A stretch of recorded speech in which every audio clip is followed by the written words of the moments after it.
तो hello friends, welcome back to my channel career plan. तो friends, आज के वीडियो में बात करने वाले हैं मर्चेंट नेवी का 2020 का सबसे बड़ा फ्रॉड स्कैम हुआ जो स्टूडेंट लोगों के साथ। तो फ्रेंड, मेरे एक सब्सक्राइबर है, उन लोग उसके साथ एक फ्रॉड हुआ है, ठीक है।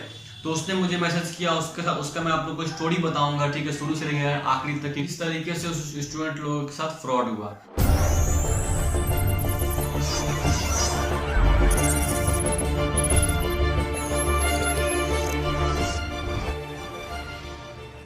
तो फ्रेंड, जैसा कि आप लोगों को पता होगा कि आज के दौर में भले स्टूडेंट के पास बैंक अकाउंट नहीं है, लेकिन उसके पास सोशल मीडिया पे अकाउंट है, ठीक है।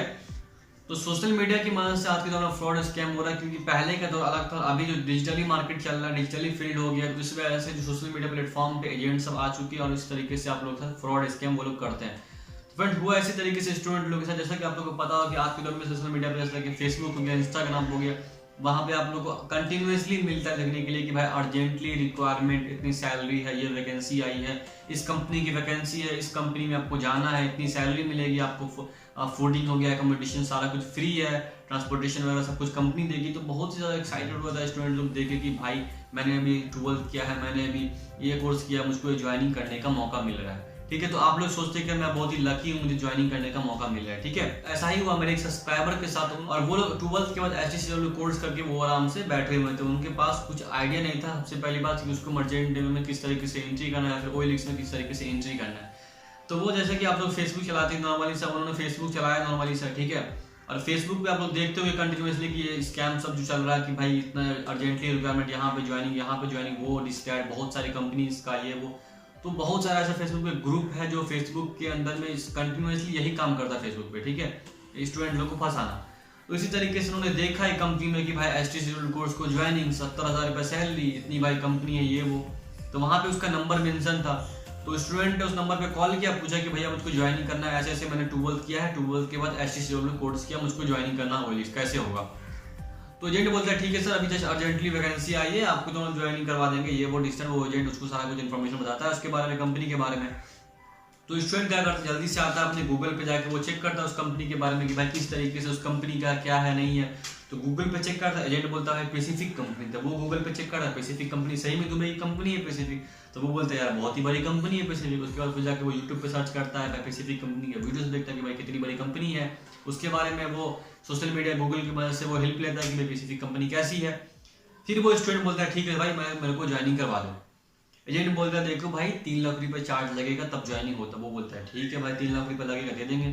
तो सैलरी कितनी, सैलरी 70,000 रुपये सैलरी पर मंथ है। वो स्टूडेंट बहुत ज़्यादा एक्साइटेड हो गया था कि यार 12th के बाद 70,000 रुपये सैलरी मिला है, तो कोई भी जेन्युइन स्टूडेंट होगा तो बहुत ज़्यादा एक्साइटेड हो ही जाएगा, ठीक है। इसी तरीके से एजेंट उसको फंसा रहा था जाल में, ठीक है, और वो इसी तरीके से फंसा चला गया। अब उन्होंने कहा ठीक है सर मेरा ज्वाइनिंग करवा दो। एजेंट ने बोला देखो यार पहले 50% पैसा तुम्हारा ऑफर लेटर के टाइम में लूंगा और 50% पैसा तुम्हारा ज्वाइनिंग के टाइम में लूंगा। वो बोला ठीक है कोई दिक्कत नहीं है। तो स्टूडेंट क्या करता है, अब वो स्टूडेंट तैयार हुआ था कि भाई ठीक है मेरे को ज्वाइनिंग करना है। तो एजेंट बोलता है कि ठीक है भैया आप अपना सारा का सारा डॉक्यूमेंट को स्कैन करा के भेज दो। अब ये स्टूडेंट जाता है साइबर कैफ के पास, वो इस PDF फाइल में सारा का सारा डॉक्यूमेंट को, पासपोर्ट हो गया, CDC हो गया, 10th 12th का मार्कशीट हो गया, सब कुछ को स्कैन करके उसको फॉरवर्ड कर देता है एजेंट। अब एजेंट यहाँ पे क्या करता है, एजेंट ठीक है उसी डॉक्यूमेंट के बेसिस पे वो नकली ऑफर लेटर इशू कर देता है। अब नकली फ्रेंड आज के दौर में बहुत सारा थर्ड पार्टी सॉफ्टवेयर है मार्केट के अंदर, बहुत सारा सोशल मीडिया प्लेटफॉर्म पे आप लोग देख रहे होंगे कि बहुत सारा ऐसा सॉफ्टवेयर है, बहुत सारा एप्लीकेशन है जिसकी हेल्प की मदद से आप लोग किसी का भी नेम एंट्री कर सकते हो, किसी का भी नेम हो गया, फोटो हो गया, एडिटिंग करके चेंज कर सकते हो किसी भी डॉक्यूमेंट पे। इसी तरीके से बहुत सारा फ्रॉड स्कैम हो रहा है, ठीक है। तो सडनली एजेंट ने इसके साथ भी वही किया, ठीक है, इसका डुप्लीकेट ऑफर लेटर इशू करता है और उस स्टूडेंट के पास उस स्टूडेंट को ऑफर लेटर वो व्हाट्सएप पे भेजता है। और जैसे ही स्टूडेंट अपना ऑफर लेटर देखते हैं तो बहुत ज़्यादा एक्साइटेड होता है, क्योंकि उस ऑफर लेटर में उसका नाम होता है, उसके फैमिली मेम्बर्स का नाम होता है, उसके एड्रेस होता है, उसका सैलरी होता है, उसका अकोमोडेशन, ट्रांसपोर्टेशन सारा कुछ उस पर एंट्री किया जाता है कि आपके पास कितनी सैलरी लगेगी, कितना क्या है, कितने का वर्किंग आवर कितना है, ठीक है, तो सब कुछ उस पर मेंशन किया जाता है ऑफर लेटर पे। उसके बाद एजेंट क्या करता है कि ठीक है बोलता है ठीक है सर आपने 50% पैसा पेड करना है। ये स्टूडेंट बोलता है ठीक है भैया मेरे पास तो ऑफर लेटर आ चुका है कंपनी का। तो ये उसको 50% यानी कि 1,50,000 रुपये फीस पेड कर देता है उसको, ठीक है, डोनेशन का फीस उसको 1,50,000 रुपये दे देता है। जबकि बात डन था 3 लाख में टोटल फीस। तो पहले 50% पहले देना है, 50% काम के बाद 1,50,000 रुपये उसको देने के बाद क्या होता है, फिर बोलता है ठीक है भैया आप वेट करो, आपका मैं वीजा इशू करवाऊंगा, वीजा के बाद आपका फ्लाइट टिकट वगैरह जिस टाइम में दूंगा उस टाइम में आप पैसा देना। ये बोलता है ठीक है। फिर स्टूडेंट बोलता है ठीक है यार जेन्युइन बंदा है, काम करने के लिए पैसा ले रहा है। उसके बाद से इसका ये पासपोर्ट लेने के बाद वीजा वो इश्यू करवा देता है उस पासपोर्ट के बेसिस पे। और ये वीजा जो होता है बहुत सारे केसेस में मैंने देखा है कि ये वीजा डुप्लीकेट होता है, लेकिन इसके साथ क्या था कि ये वीजा ओरिजिनल था। अब वीजा क्या था, वीजा टूरिस्ट वीजा था 30 डेज का, यानी कि 30 दिन का टूरिस्ट वीजा इसको इश्यू करके देता है। अब स्टूडेंट बोलता है कि भाई बहुत ज्यादा स्टूडेंट एक्साइटेड होता है कि भाई मेरा वीजा आ गया है, मेरा फ्लाइट टिकट वगैरह कंपनी ने वो करवा दिया है, तो ये बहुत ज्यादा एक्साइटेड होता है कि यार मेरे पास वीजा आ चुका है, मेरे कंपनी ने मुझे बोला फ्लाइट टिकट वगैरह दे दूंगा। तो एजेंट बोलता है ठीक है आपको फ्लाइट टिकट इस डेट को आपको फ्लाइट की टिकट आपको मिल जाएगी, उस डेट को जैसे फ्लाइट टिकट इस टाइम आपको दूंगा उसी टाइम आपको सारा पैसा पे करना। बोल रहा ठीक है।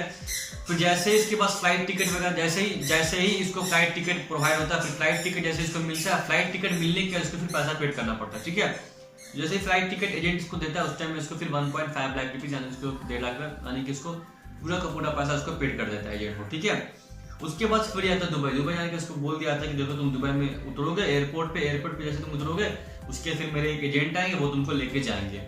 ठीक है, जैसे एयरपोर्ट पे उतरता है फिर उसको एक आता है एजेंट, वो एक कार में लेके चला आता है इसको और इसको एक होटल में इसको रहने के लिए डाल देता है। ठीक है, फिर बोलता है कि ठीक है तुम यहाँ पे रहो, उसके बाद से तुम्हारा काम वाम हो जाएगा। और बहुत सारे केसेस में यहाँ पे नोटिस करना, बहुत सारे केसेस में क्या होता है कि आपको दुबई वो ले जाएगा, दुबई ले जाने के बाद आपको होटल में छोड़ देगा, फिर वहां पे बोलेगा भाई काम नहीं हो रहा आपको पैसा देना पड़ेगा। लेकिन इसके साथ क्या था कि स्टूडेंट को किसी तरीके से कन्विंस कर लिया था। अब बहुत सारे स्टूडेंट क्या होते हैं कि भाई कन्विंस नहीं होते कि भाई जब तक मेरा ऑफर लेटर मिल चुका है लेकिन जब तक हमको कंपनी में ज्वाइनिंग नहीं होगा तब तक हम आपको बाकी का पैसा नहीं देंगे। अब बहुत सारे स्टूडेंट लोग होता है जो बोलता है कि नहीं देंगे, जो कि सही बात है। तो उस टाइम में क्या करता है आपको दुबई बोले जाके छोड़ देगा, बोलेगा भाई काम नहीं हो रहा, पैसा आप नहीं दे रहे हो, अब 2 दिन में पैसा आप अभी पैसा दोगे आपका अभी ज्वाइनिंग हो जाएगा ये वो। तो दुबई में जाकर उसके साथ फ्रॉड होता है, लेकिन इसके साथ यहीं पे हो चुका था, इंडिया में ही इसके साथ फ्रॉड हो चुका था, क्योंकि ये इंडिया में ही सारा का सारा पैसा उसको पेड कर चुका था। ठीक है, तो इन्होंने क्या किया पूरा पैसा पेड कर दुबई में पहुंचने इसको फिर वहां पर जाके फ्लैट की एक होटल था वहां पर जाके वो रख देता है। ठीक है, जब वहां होटल में रहता है 1 दिन रहा 2 दिन रहा, 2 दिन के बाद क्या होता है रूम का जो ऑनर होता है वो उससे फिर पैसा मांगता है कि यार होटल का चार्ज दो, अराउंड वहां का 20 या फिर 30 दिरहम के आसपास, क्योंकि लो क्वालिटी का चीप क्वालिटी का रूम होता है तो उसका वो रेंट मांगने के लिए आता है। तो फिर ये कंफ्यूज कर रहा था कि भाई मैंने तो एजेंट नहीं डाला है, तो फिर वो कॉल करता है अपने यहाँ जो जिस एजेंट से बात की थी, तो यहाँ पे इसका कंटिन्यूअसली इसका कॉल स्विच ऑफ आता है। ठीक है, कंटिन्यूअस का कॉल स्विच ऑफ आता है। अब देखो इसके साथ क्या हो रहा है कि कंटिन्यूअसली इसका कॉल स्विच ऑफ आता है, वहां पर वो किसी तरीके से 2 से 3 दिन वहां एडजस्ट करता है दुबई में। उसके बाद फिर वो अपनी फैमिली मेम्बर्स को बोलता है कि यार मेरे साथ फ्रॉड हुआ ये वो। ठीक है, उसके बाद से पता नहीं स्टूडेंट के पास मेरा नंबर कहाँ से आया, किससे मेरा नंबर उसने लिया, फिर मुझे अराउंड रात के 2 बजे वो स्टूडेंट का कॉल आता है और वो स्टूडेंट बहुत ज़्यादा रोने लगता है, बोलता है कि सर मेरे साथ फ्रॉड हुआ ये वो डिस्टर्ब। अब उसके पास कोई ऑप्शंस नहीं है। सबसे पहली बात, ना उसके पास कुछ विटनेस है, ना उसके पास कुछ डॉक्यूमेंट है जिससे वो प्रूव कर सके कि भाई एजेंट ने उसके साथ फ्रॉड किया, क्योंकि सारा का सारा पैसा भी उसने उसको कैश दिया है। ठीक है, और दुबई में प्लस उसको जो गाड़ी पिकअप करने के लिए आई एयरपोर्ट पे, वो गाड़ी के उसके पास ना नंबर है ना उस कार का उसके पास नंबर भी नहीं है ताकि वो क्लेम कर सके। ठीक है, तो उसके पास कोई भी एविडेंस नहीं है कि भाई वो एजेंट को किस तरीके से पकड़ सके। ठीक है, और इंडिया में उसका नंबर जो कंटिन्यूसली स्विच ऑफ आ रहा है, अब वो क्या कर सकता है, उसके पास कोई ऑप्शंस नहीं है। फिर उन्होंने मुझको कॉल करके रोने लगा कि भाई मेरे साथ फ्रॉड हुआ है, अब मेरे पास कोई ऑप्शंस नहीं, मुझको घर आना है। तो फिर मैंने उसका फ्लाइट टिकट बुक किया। ठीक है, फिर मैं उसको दुबई से इंडिया मंगवाया। ठीक है, और ये केस हुआ है अपने बिहार के मुजफ्फरपुर डिस्ट्रिक्ट के स्टूडेंट के साथ। ठीक है, जो कि अपना एक सब्सक्राइबर था, अपना व्यूअर था। तो उन लोगों के साथ जब ऐसा होता है तो बहुत ही ज़्यादा अफसोस होता है कि यार अपने फ्रेंड सर्कल के साथ एक ऐसा हो रहा है। तो यार समझ में नहीं आता कि किस तरीके से एजेंट आप लोगों का ब्रेन वॉश कर देता है यार, क्योंकि इतना इन्फॉर्मेशन में देने के बाद आपके साथ जब फ्रॉड हो रहा है, स्कैम हो रहा है, तो यार मुझे नहीं समझ में आता किस तरीके से एजेंट आप लोग को अप्रोच करता है, किस तरीके से आप लोग को रिक्वेस्ट करता है। और सबसे ज्यादा जो एजेंट आपको मिलेंगे वो मर्चेंट नेवी के कॉलेजेस के पास मिलेंगे, मर्चेंट नेवी के जो इंस्टीट्यूट वगैरह होगा, जो मर्चेंट नेवी के ऑफिस वगैरह होगा, जो मर्चेंट नेवी की शिपिंग कंपनी होगी, या फिर जो ऑयल सी कंपनी है, पोर्ट्स है, ज्वाइनिंग यहाँ पे होती है, जहाँ पे साइन अप होता है। तो वो देखोगे आप मुंबई हो गया, वेस्ट बंगाल हो गया, यहाँ पे छोटे छोटे जो रूम्स टाइप के वहाँ पे लोग ऑफिस चले हुए, ये कंसल्टेंट, वो शिपिंग कंसल्टेंट, ये कंसल्टेंट, मतलब कंटिन्यूअसली ऑफिस खुला हुआ है। ठीक है, एक मतलब कंटिन्यूअसली एक लाइन से देखोगे ना तो वहां पे सिर्फ एजेंट सब अपना ऑफिस डाल के रखा हुआ है कि भाई हम लोग ये ज्वाइनिंग करवाते हैं, वो ज्वाइनिंग करवाते हैं। एक बार जब आपसे वो पैसा ले लेंगे और आज तक मैंने देखा है 99.9% केसेस के अंदर में कि पैसा रिटर्न नहीं आता है और पैसा वापस आपको मिलता नहीं है, ठीक है।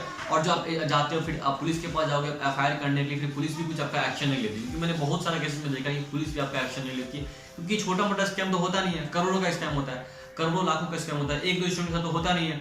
यहाँ पे हजारों हजार स्टूडेंट लोगों के साथ वो फ्रॉड करता है और सारा का सारा पैसा लेके वो आउट ऑफ इंडिया निकल जाता है, जो एजेंट रहता है, ठीक है। उसके बाद फिर एजेंट यहाँ आता नहीं है, पता नहीं क्या होता है नहीं होता, फिर ना पुलिस भी फिर केस बंद कर देती है, आप पुलिस स्टेशन जाते रहो आते रहो, कोई फर्क नहीं पड़ने वाला। तो इस तरीके से स्टूडेंट लोग के साथ फ्रॉड स्कैम होता है भाई। तो इसलिए मैं हर स्टूडेंट को रिक्वेस्ट करता हूँ कि भाई अगर आपको मर्चेंट नेवी ज्वाइन करना है तो एक सही डायरेक्शन से ज्वाइन करो। अगर आपको OLX ज्वाइन करना है, आपने डिसाइड कर लिया कि आप, और एक बार मैं इंपॉर्टेंट बात बताता हूँ कि मर्चेंट नेवी लोग जो 90% मर्चेंट नेवी ज्वाइन करते हैं ना, वो पैसा का फोकस करके ज्वाइन करते हैं और इसी का फायदा एजेंट लोग उठाते हैं। क्योंकि अगर आपने डिसाइड कर लिया कि मेरे को मर्चेंट नेवी ज्वाइन करना, तो आप अपने आप को देखो कि मेरी जो मेडिकल रिक्वायरमेंट है, जो मेरी फिजिकल रिक्वायरमेंट है, जो मेरे पढ़ाई का स्ट्रेंथ है, वो सही है कि नहीं, क्या मैं मर्चेंट नेवी के लायक हूँ भी कि नहीं, ठीक है। ऐसा नहीं कि हर बंदे मर्चेंट नेवी के पीछे भाग रहे तो आप भी भाग रहे हो। मर्चेंट नेवी से अच्छा भी और सब भी कैरियर ऑप्शन है जिसमें आप लाखों करोड़ों कमा सकते हो। ये कोई जरूरी नहीं कि सिर्फ मर्चेंट नेवी लाइन में ही आप लाखों करोड़ का सैलरी उठा सकते हो, मतलब बहुत सारे ऐसे कैरियर ऑप्शन है जिसमें आप लाखों खेल सकते हो, लाखों करोड़ कमा सकते हो, ठीक है। तो वो सब कैरियर ऑप्शन चूज करो यार, क्यों मर्चेंट नेवी पीछे पड़े आप लोग। अगर आपको सही में मर्चेंट नेवी ज्वाइन करना है तो एक डायरेक्शन इसका, आप एक स्टार्टिंग 12th करो, 12th के बाद आप बिजनेस करो, बीटेक, जो भी मर्चेंट नेवी के जो भी कोर्सेस है उस कोर्स को आप करो। उस कोर्स को करने के बाद फिर आप आराम से मर्चेंट नेवी में शिपिंग कंपनी में ज्वाइनिंग हो जाएगा, जॉब मिल जाएगा, आराम से शिप पे जाओगे, फिर आप आओगे, फिर ज्वाइनिंग होगा आपकी, आराम से स्मूथली मर्चेंट नेवी में कैरियर चलती रहेगी। लेकिन अगर चाहोगे आप शॉर्टकट मार्ग चले आते हैं तो फिर शॉर्टकट के चक्कर में फिर आपका कैरियर भी शॉर्टकट हो जाएगा। तो मैं इसी तरीके से हर स्टूडेंट लोग को अवेयर करता रहता हूँ। मेरे जो सब्सक्राइबर है, मेरे जो फ्रेंड है, मेरे जो रिलेटिव जो वीडियो लोग को मेरे देखते रहते हैं, तो जो भी मेरे सब्सक्राइबर लोग हैं, मैं चाहता हूँ उस लोगों को अपडेटेड इन्फॉर्मेशन मिलता रहे ताकि उन लोगों के साथ फ्रॉड नहीं हो। तो फ्रेंड, मेरा एक रिक्वेस्ट था कि मैंने तो ये वीडियो आप लोगों को बना के दे दिया ताकि आप लोग इसके अवेयर हो। और जो बहुत सारे अभी भी ऐसे स्टूडेंट हैं जो लोग अभी एजेंट के कांटेक्ट में है, जो लोग एजेंट से भी बात कर रहे हैं, जो लोग एजेंट को पैसा देने वाले हैं, जो लोग एजेंट के साथ ज्वाइनिंग करवाने वाले हैं, कुछ दिन में ऐसे बहुत सारे ऐसे एजेंट है जो एजेंट लोग से कंटिन्यूसली बात कर रहे हैं, ठीक है। और बहुत सारे ऐसे भी स्टूडेंट हैं जो एक दिन में 2 दिन में एजेंट लोग को पैसा देने वाले हैं। तो यार 2020 का इतना बड़ा फ्रॉड स्कैम है, इसको सिर्फ आप रोक सकते हो। इस वीडियो को शेयर करके उस हर एक मर्चेंट नेवी के स्टूडेंट तक पहुंचाए इस वीडियो को, ताकि हर वो मर्चेंट नेवी का स्टूडेंट इसको देख के समझ सके कि यार 2020 में किस तरीके से फ्रॉड स्कैम हो रहा है। तो फिर मैं आप लोगों को इसी तरीके से अपडेटेड इन्फॉर्मेशन ला कर देता रहता हूँ मर्चेंट नेवी से रिलेटेड। तो भाई की वीडियो को पसंद है, वीडियो को लाइक करना और चैनल को सब्सक्राइब करना, ताकि मैं आप लोगों को इसी तरीके से अपडेटेड इन्फॉर्मेशन ला कर देता रहूँ मर्चेंट नेवी से ऊपर करना। Thank you guys, all the best, have a nice day. जय हिंद, जय भारत।